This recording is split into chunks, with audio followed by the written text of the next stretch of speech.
Hello lovelies, welcome back to my channel and happy new year to you all. So to this month I decided that I think we should do something for ourselves. So I think it will be best if we take a 30 days self-love and self-development challenge. It is not the first time I have tried this 30 days self-love and development challenge. I had done it for myself a few years back, and I would like to do it with any one of you who is interested in joining me on this challenge for the next 30 days. So every day for the next 30 days I would be posting a video on different topics, but it all has to do with how to love ourselves more and how to improve on ourselves. So what is self-love? Self-love to me is the time, the energy and the resources you pour back into yourself, appreciating yourself for who you are, and then completely accepting yourself, knowing that there are certain things in your life that you cannot change. So self-love to me is complete acceptance of oneself, and then doing the things that makes you as a person happy, and not displeasing yourself to please other people, because it never works. Pleasing other people never works. Putting other people's happiness above yours never ends up well, because sometimes for people like us who are always giving, who are always there for other people, and at the end of the day when we need help or when we need assistance, we see nobody helping us. So it is that time of the year where I would like every one of us to start pouring back into ourselves, because it is only when you are better, when you have become better, and when you love yourself, that you can truly know what it feels like to love somebody else or accept the love that another person is giving to you. When self-love is when you prioritize your own happiness, your own self-care, your own time over being in relationships or situationships that are not good for you. You are not a bad person for loving yourself and for doing what truly makes you happy. My self-love journey started upon realizing that no matter what you do for people, no matter how you go all out for people to please people, they would never appreciate you. Some people will even tell you to your face that you have done nothing for them. I feel like when you love yourself, you tend to put yourself first and do things that will make you happy for you. If helping somebody else makes you happy, then do it. But if helping somebody else doesn't make you happy because you know that you are also struggling, then don't do it. If giving makes you happy, then give. If it doesn't make you happy, don't give. If going out with certain people or spending time with a certain person makes you happy, do it. If it doesn't, don't do it. I think self-love is also listening to your instinct and doing what you feel it is right for you. So a personal story, I had this friend. So I met this girl. How did I meet her? I met her through a friend of mine. A friend of mine invited her to my house, and then she was vibrant. I thought she was happy. I thought she never felt other negative emotions like I did. I thought she was good. I thought she was a good person. She came to my house and then she got my number. We started chatting, and one day on my way back from work, my car broke down, and it happened that my car broke down very close to her house. So I called her up and I was like, "Oh, Amber, I'm around your area," because she has been wanting to see me for the longest of time. So I said, "I am around your area. My car broke down. Can you come and meet me where I am?" And then she came. She was all nice. She got people. We then had to move the car to her house. We then had to tow the car or move the car to her house. She seemed like a nice person. She made me feel comfortable. She helped me out, and then she told me, "Oh, instead of going, you can always come and visit. You can even come and stay with me." But while I was there, I noticed something, that her friends did not like her. They were always talking down on her, insulting her, and making her feel like a bad person. But I used to wonder why. And then one time it got to a stage I even had to, ask a friend of hers, And I asked him, all those things that you say about this girl, do you really mean it, or it's just a joke? Because I do not tolerate disrespect, and because I do not tolerate disrespect, so I will not even want to be in an environment where somebody will wake up in the morning and the first thing they say to me is, you are mad, you are crazy, you will die on an unplanned death, you will die like a chicken, you will never find love. Oh my God. So I'm like, I had to ask her too, that why are you staying with people that use all these kind of words to you? But when they say all those kind of things to her, I feel like she just laughs over it and ignores it. So I asked, after speaking to maybe some of her friends that talked to her trashily, they did not, although they said it was a joke, and she too, because she doesn't take it personally, she just laughs and acts like it doesn't bother her. But I think it was just all pretense, and her kindness was also pretense. My rent that expired, and she also suggested I move my things to her place until we decide, because her own rent too was about to expire. But she suggested that I move my things to her place because her own rent was going to expire too, and that from there we were going to get an apartment together. Because I felt like she was good to me. Even where I started seeing red flags was when her friend came in, because her friend was not interested in joining us to get an apartment. So her friend was saying, her friend started initiating that I get the apartment, because Amber does not want to stay in Lagos for a long time, and then she's planning on going to her youth service. So we should all that should be the one to rent the apartment, and so that she can come and stay, because obviously I had stayed in her house. That should have been a red flag for me, but because I still wanted to be there for her, that made me go and look for it. And I told her, because I told them that I did not want that okay, but because I was the one that had the bulk money, right, that what we should do is maybe look for a 2-room apartment where we can just maybe share kitchen and bathrooms, or maybe kitchen and bathroom. And then we did that.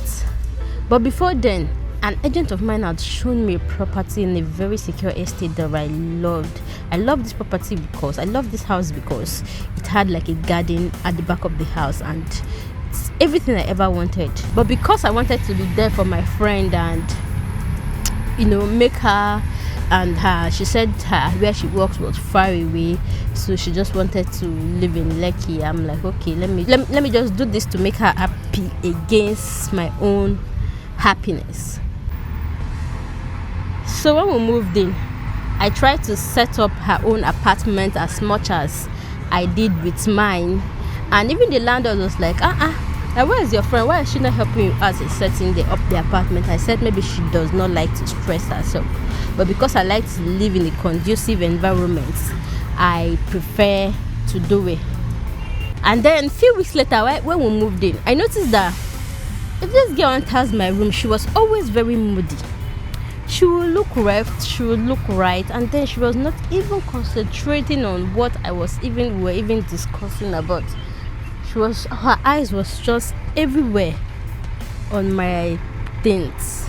And then one day I went out, but she did not know, because I think I went out for a meeting, but the meeting was cancelled. So I came back, and because I wanted to be with myself, I didn't want her to know I was in the room. So I sneaked in and locked the door. And then when she just passed and entered the kitchen, my mind was just like, follow this girl and find out what she's doing. And then I saw her opening my food stuff and pouring things that I did not know in my food stuff. I was shocked. I did not know what to do. I did not know if I should confront her and ask her, but I think I just decided to keep quiet and see what she was doing. So after she was done, she just slammed the door and went back to her room. I didn't say anything to her. The next day she called me up and she was like, that she's very happy today, that she wants to celebrate, so she wants to buy suya and some drinks. Let's eat and have a party, just the both of us. I was like, what are we celebrating? She said good life. I said, okay. the suya. So I opted to buy the suya because I did not want her to go and put something in it. So I bought the suya and the drink, and then we drank and ate. So I think before she went out that night, while she was leaving the house, she just said, that Junior, I really like you. I love you so much. You are such a darling. You are such a sweet soul. You are the nicest girl that I've ever met. You are so caring. You are so nice, and I love you for that. I was just looking at her and I'm wondering, what is this for? But I still did not say anything. And then few weeks later, her friend called that she was coming to Lagos and she wanted to come and live with me in my own room. Her friend called saying she wanted to come and live with me in my own room, that because her friend was traveling. I said no, and that was the first time I ever said no and felt good about it. So when her friend came, so I felt like maybe I should just hint her a little about what this girl did, but then don't tell her the full story. So I just called her on the side and said, look, you know, you have tried to help this girl, and I've seen all the things that you used to do and how you used to dash her your clothes, but this your friend is not a grateful person, and she is not a good person, and I think while you are here, you should be careful about her.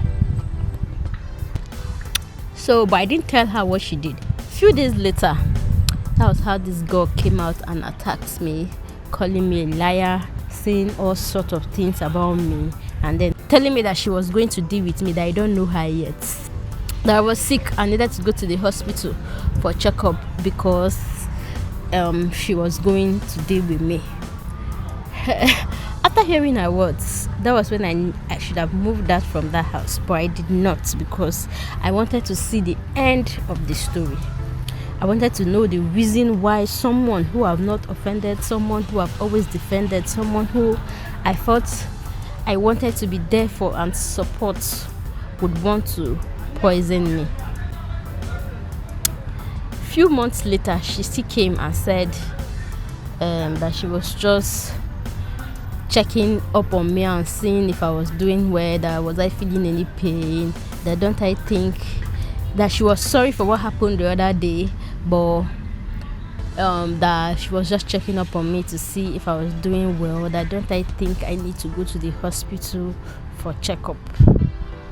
I was like, okay, give me the money for the checkup. She said never mind, and then she left.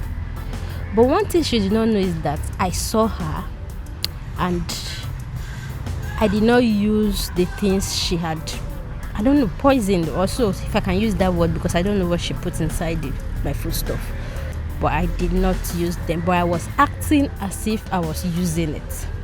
It got to a point where I felt like I wanted to stop talking to her, because I was tired of pretending that I didn't know what was going on. So I called her on this fateful day and told her that I know she does not like me, and I know everything she's doing is pretense. So what I want us to start doing is living like enemies. And then she was like, for what? She had told me one time that I had done nothing for her, because she had told me one time that I had done nothing for her and I was a very bad person. So I said, okay, if I have done nothing for you, then let it be that I have done nothing for you. Let me take everything I have given to you back. And at the end of the day, she went to judge me. I don't know, she started ruining opportunities for me. That is when I should have realized to move her, but I still did not move her because I was trying to figure out why she would do what she did.